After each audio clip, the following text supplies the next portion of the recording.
Assalamualaikum warahmatullahi wabarakatuh. Kami dari kelompok 2 Manajemen Sumber Daya Insani yang beranggotakan Muhammad Ilham Alfanul Ulum dan Duratul Milah akan mempresentasikan materi tentang perencanaan sumber daya insani. Materi yang akan kami bahas yaitu yang pertama, pengertian perencanaan sumber daya insani. Yang kedua, kaidah Islam perencanaan sumber daya insani. Yang ketiga, kaidah umum perencanaan sumber daya insani. Lalu materi yang keempat, hubungan perencanaan strategis perusahaan dengan perencanaan sumber daya insani. Serta materi yang terakhir yaitu yang kelima, hubungan perencanaan pemasaran, produksi, keuangan dengan perencanaan sumber daya insani.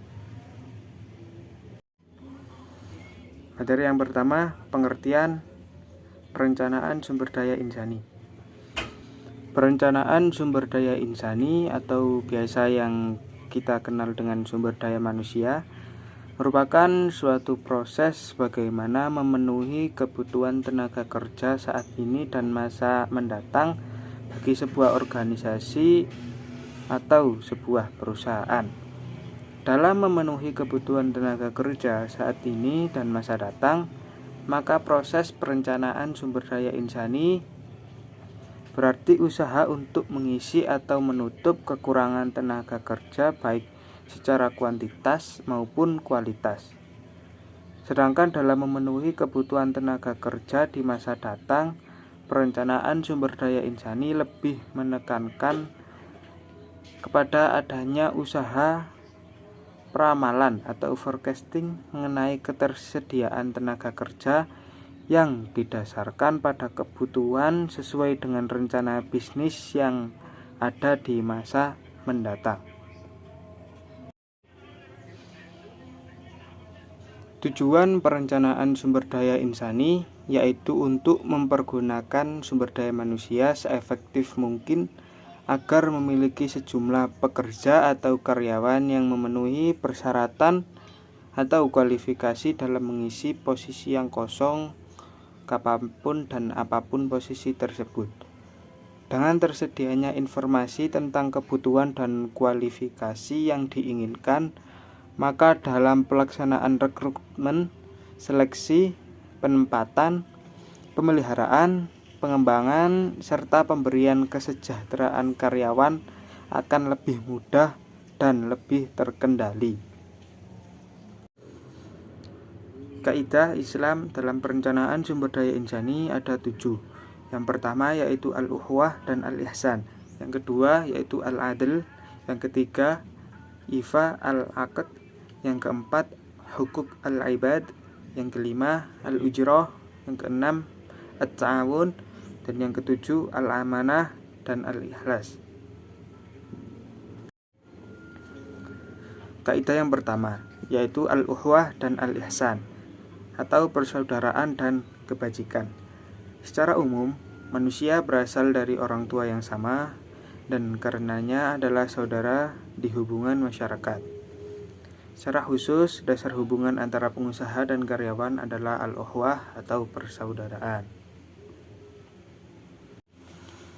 Kaidah Islam dalam perencanaan sumber daya insani yang kedua yaitu al-adl, yang artinya keadilan.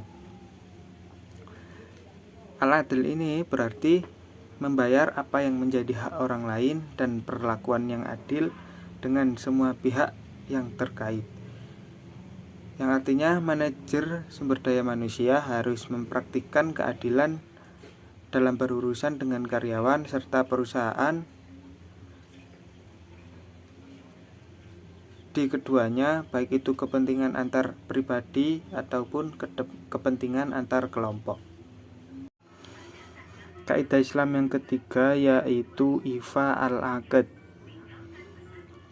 Dalam kaidah ini, manajer sumber daya manusia harus menjamin apa yang didapatkan karyawan dari perusahaan serta mempekerjakan karyawan sesuai dengan kontrak yang ada di perusahaan. Kaidah Islam Manajemen Sumber Daya Insani selanjutnya yaitu hukuk al-ibad atau hak rakyat, yang mana seseorang diminta untuk menjaga hak orang lain dalam bertransaksi dan tidak melanggar hak mereka untuk keuntungan pribadi, dan manajer harus menjamin hak-hak karyawan organisasi. Selanjutnya yaitu al-ujroh atau kompensasi yang adil, yang mana di sini dijelaskan sebuah kompensasi yang sesuai dengan kontribusi karyawan terhadap output harus disediakan. Selanjutnya yaitu at-ta'awun atau kerjasama, yang mana orang harus bekerja sama satu sama lain dalam hal-hal baik. Bisnis adalah kegiatan yang baik dan karena kerjasama diperlakukan dalam hal ini. Selanjutnya yaitu al-amanah dan al-ikhlas, yang mana seseorang manajer sumber daya manusia memiliki kepercayaan organisasi untuk menjaga kepentingannya dan juga kepercayaan dari karyawan untuk menjaga kesejahteraan mereka, dan dengan demikian dia perlu menjaga keseimbangan yang tepat dalam kepentingan kedua belah pihak. Next. Selanjutnya yaitu kaidah umum perencanaan sumber daya insani. Kaidah umum perencanaan sumber daya insani yaitu ada 4. Yang pertama, sumber daya manusia adalah aset terpenting organisasi dan efektivitasnya manajemen adalah kunci keberhasilannya.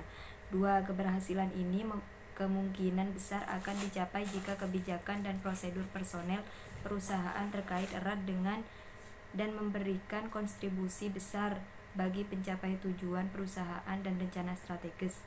Yang 3, budaya perusahaan dan nilai-nilai iklim organisasi dan manajerial perilaku yang berasal dari budaya itu akan memberikan pengaruh besar pada pencapaian keunggulan. Yang keempat, HRM berkaitan dengan integrasi, mendapatkan semua anggota organisasi terlibat dan bekerja sama dengan tujuan yang sama. Selanjutnya yaitu hubungan perencanaan strategis perusahaan dengan perencanaan sumber daya insani. Di sini perencanaan strategis merupakan sebuah rencana tertulis jangka panjang yang di dalamnya menyatakan misi perusahaan dan pernyataan tujuan organisasi. Perencanaan strategi juga dianggap memberikan substansi di mana kinerja perusahaan dapat dikontrol dan diukur, sehingga perencanaan strategi menjadi pedoman sebuah organisasi untuk tanggap terhadap lingkungan yang dinamis dan sulit diramal. Perencanaan strategi menekankan pentingnya pembuat keputusan-keputusan yang menempatkan organisasi untuk berhasil menanggapi perubahan lingkungan. Perusahaan yang sehat adalah perusahaan yang memiliki suatu perencanaan manajemen sumber daya insani yang matang, karena setiap perusahaan pasti menghadapi masa depan yang selalu dihantui atau diselimuti oleh ketidakpastian dan sumber daya yang terbatas. Oleh karena itu, perencanaan sumber daya insani memiliki 8 manfaat. Di antaranya, A. Perusahaan dapat memanfaatkan sumber daya insani yang ada dalam perusahaan secara lebih baik. B. Efektivitas kerja dapat ditingkatkan apabila SDI yang ada telah sesuai dengan kebutuhan perusahaan. C. Produktivitas dapat lebih baik ditingkatkan apabila memiliki data tentang pengetahuan, pekerjaan, pelatihan yang telah diikuti oleh SDI. D. Dapat menentukan kebutuhan tenaga kerja di masa kini dan di masa depan. E. Dapat menangani informasi tenaga kerja yang mencangkup banyak hal pada perusahaan. F. Dapat memahami situasi pasar tenaga kerja. G. Dapat menyusun program kerja yang realistik. H. Sebagai acuan dalam menyusun program pengembangan sumber daya insani. Selanjutnya yaitu hubungan perencanaan pemasaran, produksi, keuangan dengan perencanaan sumber daya insani. Suatu perusahaan selalu berkaitan dengan tujuan masa depan. Mengingat masa depan itu senantiasa berubah dan tidak menentu, maka suatu perencanaan harus benar-benar cermat dan matang. Perencanaan sumber daya insani atau tenaga kerja harus senantiasa berpijak pada kenyataan yang ada, disertai dengan asumsi-asumsi untuk masa depan.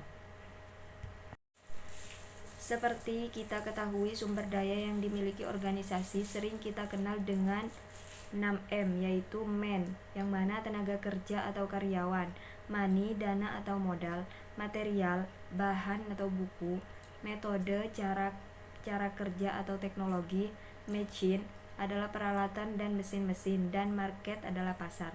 Dari keenam sumber daya tersebut, unsur tenaga kerja atau karyawan (man) merupakan yang paling penting.